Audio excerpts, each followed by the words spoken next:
My wife and I have probably watched every episode of Doc Martin at least 3 times. And I guess his last season is on now there. But at any rate, a lot about London to love. I remember years ago, I have this coffee cup here. And years ago, I had friends in Boston that had these bone china British coffee cups, and they have pictures of houses and countryside and all of that. And I fell in love with the cups. They're thin, so they don't cool down your coffee quickly. So I decided I have to have some, and I couldn't find any in Boston. So I said, okay, the next time I'm in Heathrow, I'll buy some there. And I went in and priced them and walked out. I said, I will not pay that much money. But then I started thinking, well, put it on a credit card, I'll get it paid off, I'll forget how much they cost. And so that's what I did. So I've had these for well over 20 years, and they're still my favorites. So I'm always thinking about Britain in one way or the other. So the life of a sage, of course, that's a plant that they make an herb out of and flavor food with, but that's not quite the message today. A sage, according to the dictionary, is defined as someone wise through reflection and experience. And I hope that age does make us that. I'm 79 now, so hopefully I've gained some things in there. Many years ago, I started off as a school teacher, and someone pointed out very wisely that you have some teachers with 30 years experience, and then you have some teachers with a year's experience 30 times repeated.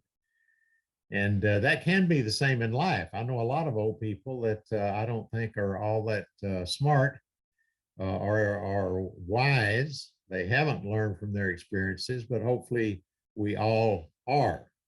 I do want to begin by recommending a book entitled An Aging Grace. It's a book that a good friend of mine in Boston, Jeannie Shaw, put together some years back, and it covers every aspect of aging. You can talk about retirement, you can talk about health, you can talk about sex, you can talk about whatever. It is covered in that book, and there are some quite hilarious places in the book. When Jeannie contacted me about writing 2 chapters in the book, including the very last one of the first ones, and then the last one, I was going through a difficult period. I've never liked the idea of aging. And I also am a hypochondriac, and so I can develop symptoms of diseases very, very quickly. I have to watch what I read. And usually I only have one symptom at a time. But when she contacted me, I had about 3 going at one time. I mean, it was just a weird time. We had just moved to Dallas and Texas, where we live now. And so I don't do transitions well, and nothing was going well. And so the title of the chapter she gave me was An Aging Grace, How Sweet the Sound, with a question mark, and The Best Is Yet to Be, the last chapter in the book. And I thought, good grief. I mean, here I am with all of these symptoms and in a real stew emotionally, and she wants me to talk about aging and death. She said that wasn't really quite the idea, but to me, that was the idea of those 2 chapters. So aging has been a very interesting experience. God's allowed me to do it. He's allowed me to live this long. But I've never liked the idea of being old, and I still am not all of that fond of it. But the Bible does say a lot about the positives involved in it. The wisdom literature in the Bible, which is just common sense for the most part, does say a lot about it. Gray hair is a crown of splendor. It is attained by a righteous life. In his hand, the life of every creature and the breath of all mankind, or in his hand lies, or is. Does not the ear test words, the tongue taste food? Is not wisdom found among the aged? Does not long life bring understanding? And it's designed to do that, and I think for the most part it does. Of course, all of us feel sort of like Psalm 71 says, do not cast me away when I am old. Do not forsake me when my strength is gone. And at various times in my life, I have felt sort of like an old horse put out to pasture. And I wondered, does my life matter anymore? Am I still relevant? Uh, all of us will go through that at stages as we age. It's just natural. You get through it, keep breathing, and you will get through it. But there's so much of a positive note about being older. I love this one in Psalm 37. I was young and now I am old, yet I have never seen the righteous forsaken or their children begging bread. And I will say, as I compare my life to that of my relatives who are contemporaries with me, as I watched them grow up, everybody was happy and having fun when they were young. But now, as I look at their lives, if they're still alive, many of them have taken a very different route than I have. And I think the difference is I figured out God had better be in the equation. I did not start that way. I didn't want God in the equation, but at some point I sort of figured it out that he had better be in there. So my question is always, life's meaning. What is it about? Why are we on this earth? And it all boils down to this one simple concept, and that is it's about relationships. The Bible is all about relationships. My life, practically speaking, really that's about all that matters. At my age, the things that once mattered don't matter a bit. I don't care what kind of place I live in, what kind of vehicle I drive, what I wear. I mean, there's so many things that people get caught up in that I just don't care about. So it's about relationships, and it seems to me there are four categories that pretty much contain life in them, and it is us and God to begin with. And I understand there's some on this Zoom call here that may not be into churchy type stuff or the Bible. I understand that. I hated church when I was young. I still have issues with church, even even though I am old. Tell you the truth, I would like to see things improve. But be that as it may, the whole God thing is pretty big, right? I remember when I was training for ministry years ago and sitting in a class. I remember where I was sitting. I remember the teacher. I don't remember his name, but I remember the teacher and where he was standing and what he was saying. But we were going through the book of Second Corinthians. And I saw this passage and it grabbed me because I thought, wow, there's the answer. There's life right there. I was a fairly young guy at the time in my 20s, but I read that and never got over it. He says, therefore, we do not lose heart. Well, all of us are looking for a way not to do that, right? And during COVID, I'm telling you, this has not been an easy task. But he said, we do not lose heart. And then he tells us how not to lose heart. Though outwardly we are wasting away, yet inwardly we are being renewed day by day. Well, even as a young guy, the old guys told me, hey, son, you're young now, but you're going to be old quickly. You have no idea how fast this thing is going to go by. And I actually believed them. Maybe that's one reason I never liked the concept of aging, because I knew it was going to get here a lot quicker than I wanted it to. But he says inwardly, there's an inside part of us that can be renewed on a daily basis. So I thought, wow, what a beautiful concept. And then he said, for our light and momentary troubles are achieving for us an eternal glory that far outweighs them all.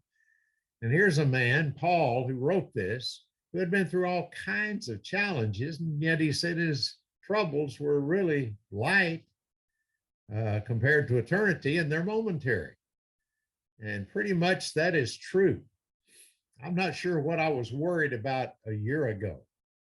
I'm sure I don't know what I was worried about 10 years ago on this date. All those things were momentary. They seemed big at the time, but they go by. And we've got to learn to look at our challenges in that way, in a different way. And so he said, finally, the last verse of that particular chapter, so we fix our eyes not on what is seen, but on what is unseen, the spiritual world. Since what is seen is temporary, but what is unseen is eternal. That became my favorite verse. I have said that to many people who were departing this life in my last conversation with them. It just kind of sums up life to me. It goes by quickly, so you better get your inside straightened out.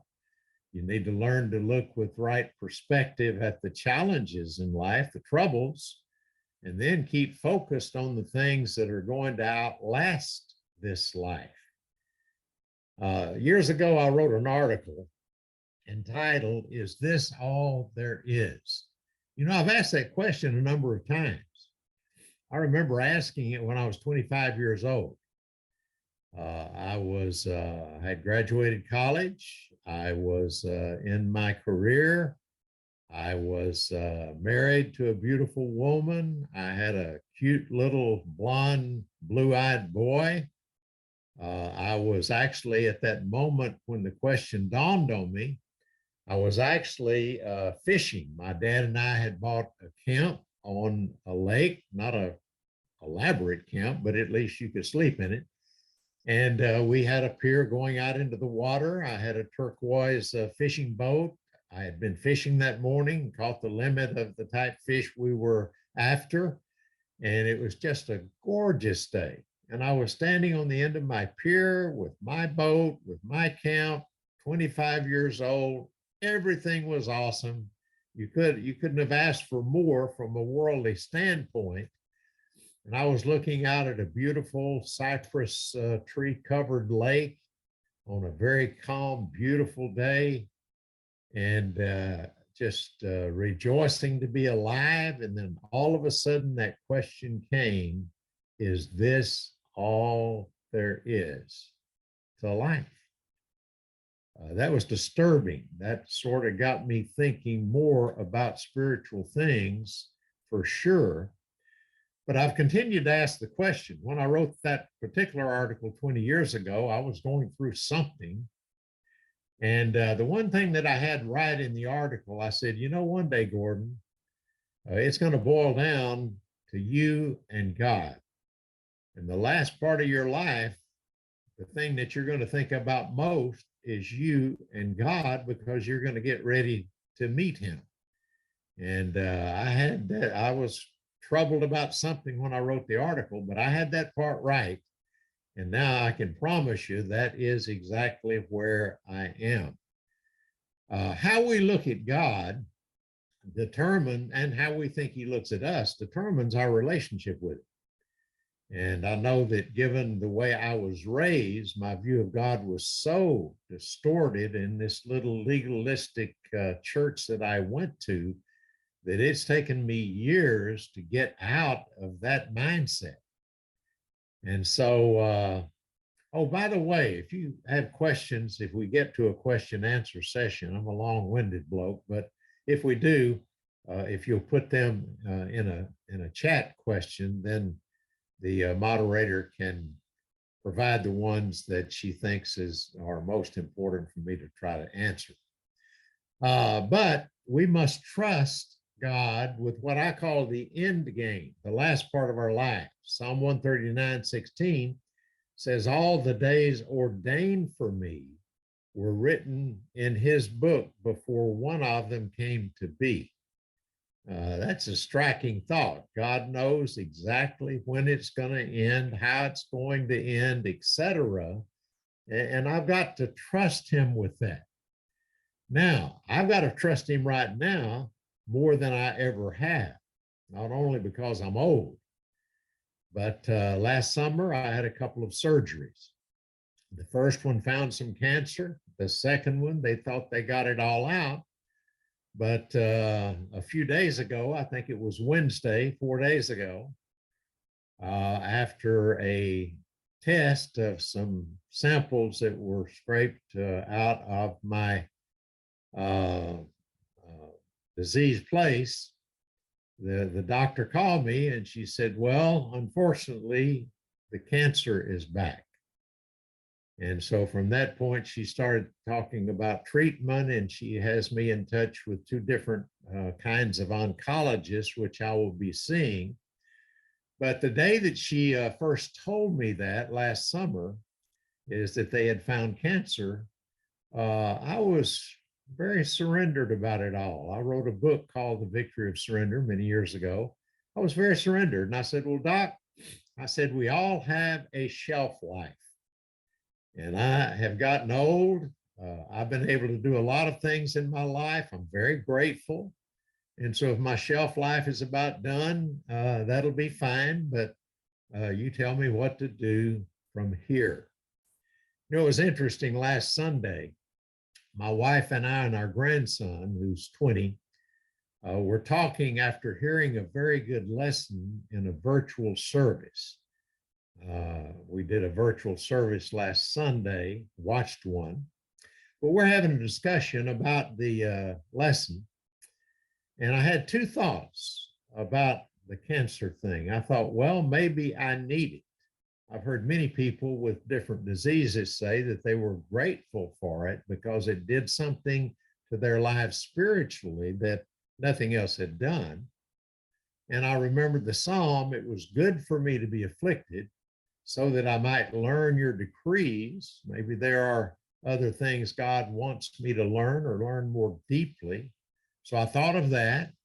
And then I thought of the fact that others may need my example and influence, and I might have an influence now that I didn't have when I was in a healthy state. So whatever it is, life has taken a turn that I didn't expect at this time, but you know, you have to live with that. That's what it is to be a sage. You learn to look at life and you learn to look at death and you figure out, okay, we do have a shelf life. If it's my time, then it's my time. And we have to learn to process that with God in his view.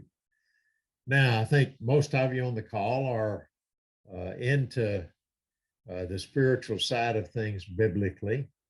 And I think about what helps me grow in my relationship with God. And I feel like I am growing and have grown. I feel like 2021 actually was a very good year in my growth with God, my relationship with him, but prayers of all types. I've been a guy that does prayer walking for years. Now I do a whole lot of walking actually, but more for health and conditioning. But at any rate, I write my prayers out on the computer. I write so much on the computer, it, you know, my thoughts come out my fingers better than out my mouth, to be honest. And so I start off the mornings writing out my prayers to God, and I found that has been great, the journaling approach. My wife's done it for years. I resisted it for years. I did prayer walks. They were very helpful. And so anyway, Bible reading, I just finished reading the whole Bible last year in 2021. And I use a thing called 1 Year Bible, which gives you some Old Testament, New Testament, Psalms, and Proverbs every day. I like that approach. So it gives you something of a balanced reading of the Bible. So I finished that up a few days ago. I do read books, probably not as many as I should, but I definitely read books. I told someone once when I was in a real writing mode that I probably was writing more books than I was reading, which might have been true that year. Spiritual music. I've got all kinds of music that I listen to on my earphones. Many times when I'm reading something else, I just listen to the spiritual music. And so I'm into Lauren Daigle's stuff right now. And so I listen to her quite a lot, but I have a lot of music on my computer that I listen to while I am working or just wanting to kick back and listen. Of course, relationships, I'll say more about that one later, but relationships are huge with other people. And then spiritual input. I need input from people. I'm limited. I see some things. I'm sure I don't see other things, but all of those help me in my relationship with God. But believe me, as you get older, that one is going to be on your mind, or it should be more than ever, perhaps, in your life. Then I think about another area of relationships, and that is us and our family. Psalm 71, since my youth, O God, you have taught me, and to this day I declare your marvelous deeds. Even when I am old and gray, do not forsake me, O God, till I declare your power to the next generation, your might to all who are to come. I lived in Boston, Teresa and I did, for 16 years. Near the end of that, we had lunch with the family. They were older, not as old as us, but older. And they knew that we had 5 grandchildren. And they said, you need to get around your grandchildren. You need to move. And I thought, that's a crazy idea. We're so entrenched in Boston. How could we possibly leave? And we almost had a heated conversation, actually, but it did get Teresa and me thinking. And so we ended up moving some months after that to Arizona to be around our daughter and her family. And we lived there for 9 years, then a couple of years in California again. And then our son, after 25 years in Hawaii, where he graduated college and got married and had his 3 boys and spent a big chunk of his life, he decided to move to the Dallas, Texas area. And so when they moved, he said, Dad, you need to be around the boys before they're completely grown. I said, okay. And so we moved to the Dallas area. Actually, we've lived here 4 times. So you can interpret that any way you want to. We can't wait to get here. We can't wait to leave. Either one will work. But now we are very close to where our son and his family live. And so we've gotten to be around the boys in their teen years. The oldest is now 23 and out of college. The middle one is in college, and the younger one's still in high school. But we took it seriously that we needed to be around our family, around our grandkids, and pass on our faith to them. But one thing I've learned, and I deal with a fair amount of young people. I talk to young people a lot. We have a lot of young people that are not very happy with church. They're not very happy with parents' thinking and older people's thinking and all of that. And one thing that I try to resist, and that is becoming inflexible. I've just found it so easy for people to be either or. And I have for a number of years become more and more both and. You know, there's truth on both sides of it. Let me take a look. Let me not be so hard-headed. And so our bodies may not be very flexible. Mine certainly isn't. Now, when I'm out on my fast walks for exercise, you know, I look like I am in great shape and young. When I am sitting in a recliner for a couple of hours watching a football game or whatever, and I get up and walk across the room, the first 10 steps, I look like I'm 100 or so. So we don't have flexibility in our bodies, but we've got to keep our minds flexible. Here's a good verse from Ecclesiastes. Do not be over righteous, neither be over wise. Why destroy yourself? Do not be over wicked. Do not be a fool. Why die before your time? It is good to grasp the one and not let go of the other. Whoever fears God will avoid all extremes. Wisdom makes one wise person more powerful than 10 leaders in a city. And so it's that flexibility with the younger generation that will cause them to listen to you. I read a book or saw the title of a book one time, How to Speak So People Will Listen, and How to Listen So People Will Speak. Learning to listen, entertain new ideas.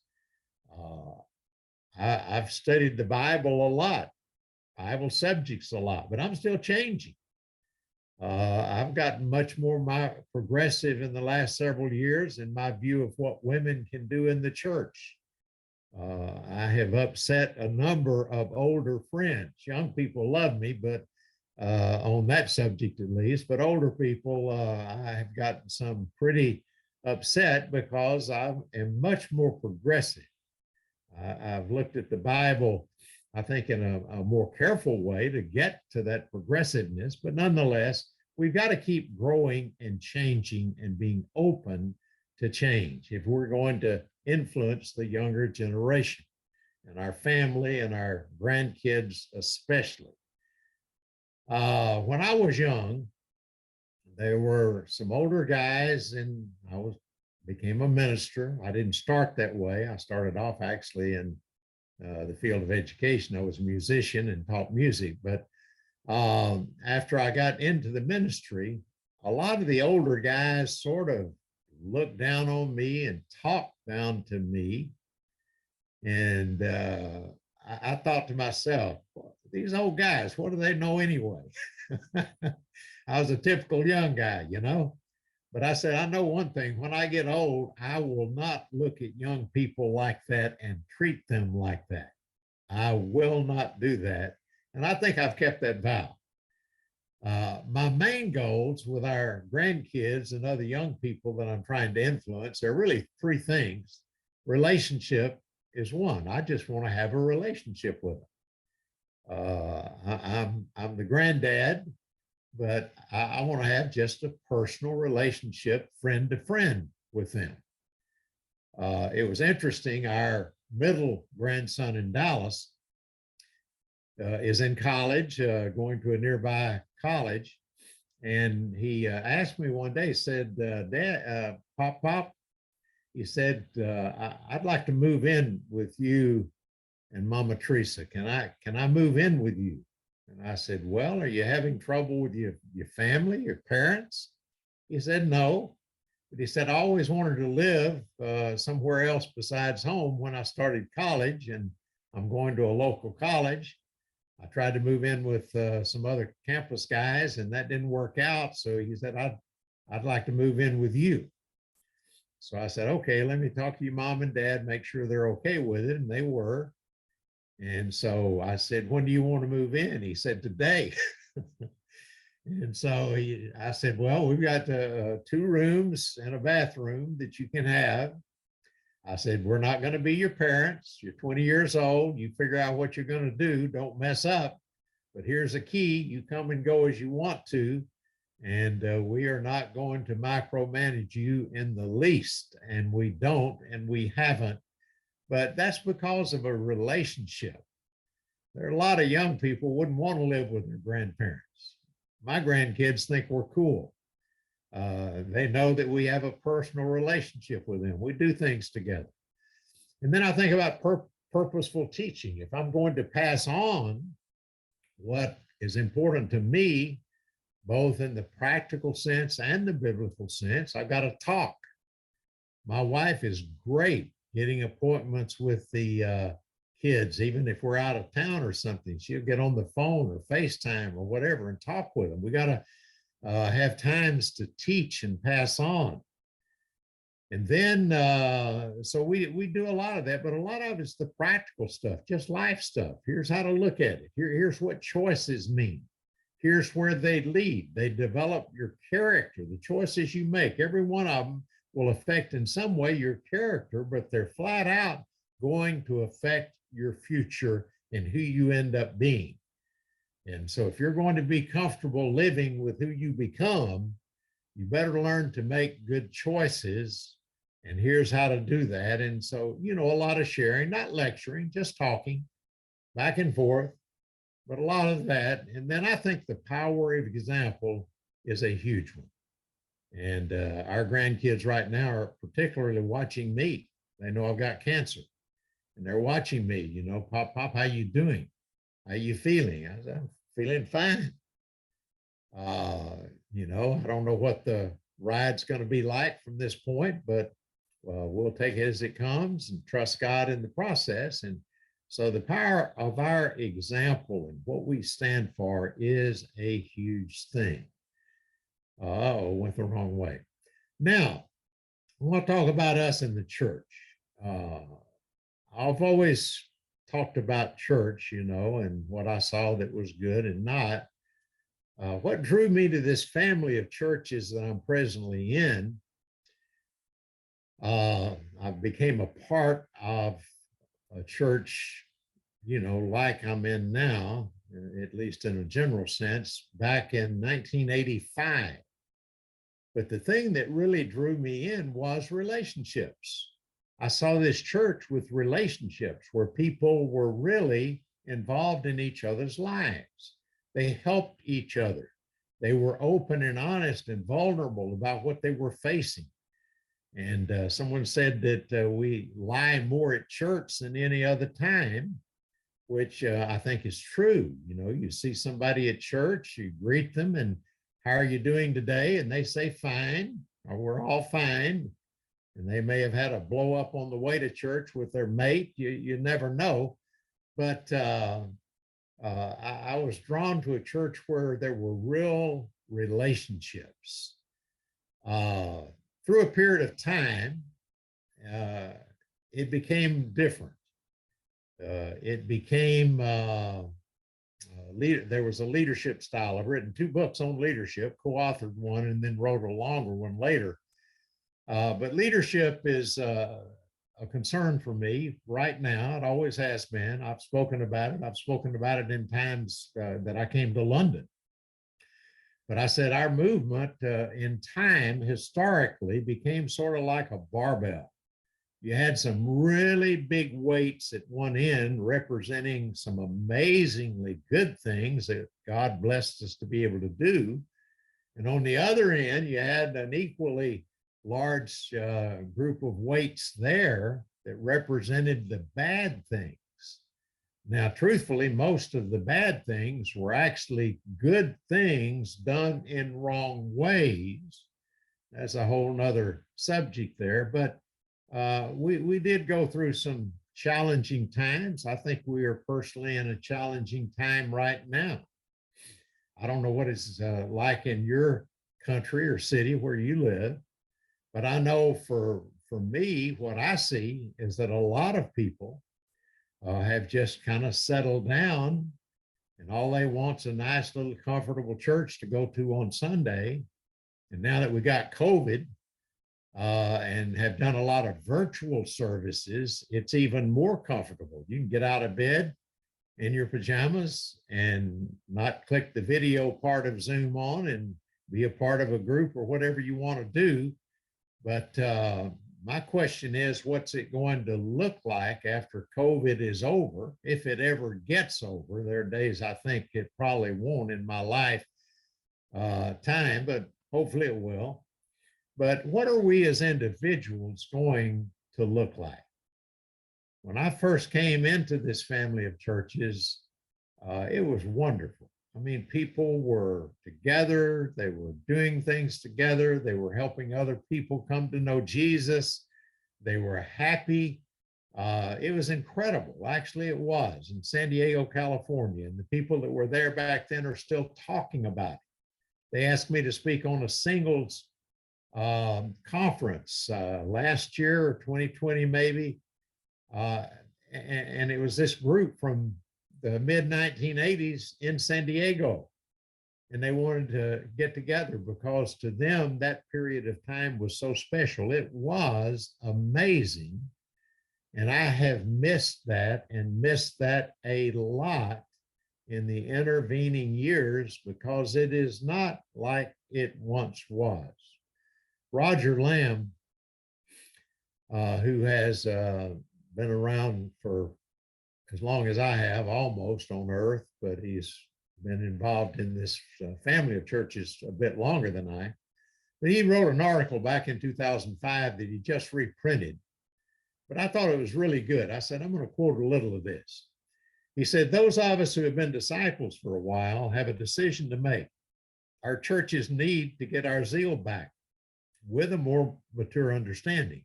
Our young people need to see some radical biblical faith and zeal.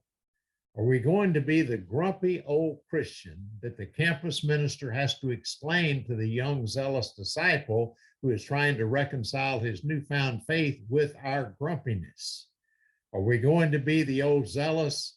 Are we going to be the old zealous disciple with faith, refined by fire and wisdom, matured from a life full of choices to rejoice in the Lord always?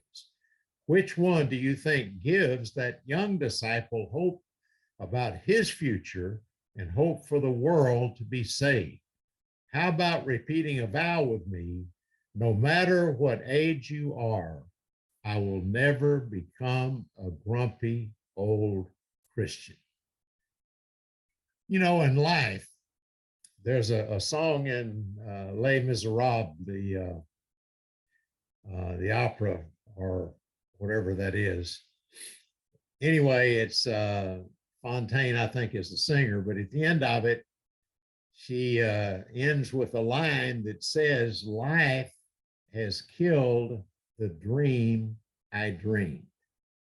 Wow, that's a great song, a beautiful song, heartbreaking, because her life ended up hell on earth in her estimation in words, but life has killed the dream I dreamed. And I think a lot of older people that are pessimistic and negative are that way because they've lost their dream. They have nothing to keep them really excited about life. And so we've got to ask ourselves, you know, what are we going to be like? And what do we want our churches to be like? And what are we going to do to try to infect our young people with a zeal that we still have? That is the question. The sovereign Lord has given me an instructed tongue to know the word that sustains the weary. He wakens me morning by morning, wakens my ear to listen like one being taught. The sovereign Lord has opened my ears, and I have not been rebellious. I have not drawn back. And that last part's, I want that to be me. I don't want to draw back. And so what I do may be different, but by comparison, much less maybe, but I don't want to draw back. I want to stay involved, and I'm doing that every day of my life, as is my wife. We may have to call people on the phone to have conversations, but we're doing that. We're staying involved in every way we can. And for me, I'm on Zoom calls, doing lessons or doing podcasts or interviews or whatever else. Finally, the last area of relationship is us and the world. The world's lost their way. They still need Jesus. And so I'm still thinking about how to affect people. I wrote a letter as a young minister to 60 some people. I got it typed up and printed and copied back in the day with the materials to do that we had at the time. And I mailed it out to people I taught school with, principals, teachers, family, friends. I was preaching at a church for a special series, and I got a ton of them to come. And I was very honest with them about the whole thing of being right with God. I wrote a book not last year, I guess it was 2020 now, we're in a new year, but it shortest book I ever wrote, God, Are We Good? And it deals with the way people look at meeting God and why they think they're okay. And I just examine that biblically and look at it from about 3 different vantage points. But I mailed that book out along with letters to many of my relatives, friends that I don't get to see in person. I followed it up with another letter later. I mean, I'm still trying to reach out to people and to help people because eternity is coming pretty quickly. And ultimately, I don't think anything else matters much. The quote in my Bible I heard once, I've written it in the front of every Bible that I own: never give up your life for anything that death can take away.